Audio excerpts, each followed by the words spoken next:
everyone, this is Tim from Your Six Studios. Today in this video, I'm going to show you how to include your voice in your video recordings on your PlayStation 4. So what we want to do is go over to settings and go to where it says sharing and broadcast settings right here. And then go on down and go to where it says broadcast settings. And then go to advanced. And then we can go to the audio sharing setting. So we should actually be able to just see this from this main menu, audio sharing settings, so you don't have to go to broadcast settings. Now under here, at the top it says include microphone audio in video clips.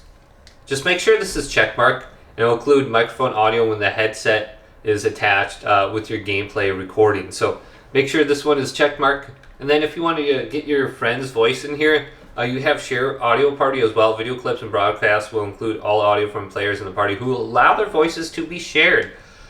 So they have to go to broadcast settings, go to advanced, and there should be an option under here for them to share their party audio. So just make sure you have this check marked on their screen. It looks like this is the option, share party audio. And then you should be able to hear your friends' voices in your broadcast as well. So just look at those as an option. Hopefully this video did indeed help you out. If it did, leave it a big thumbs up. And subscribe my channel down below for more checkout videos coming up next on Your Six Studios.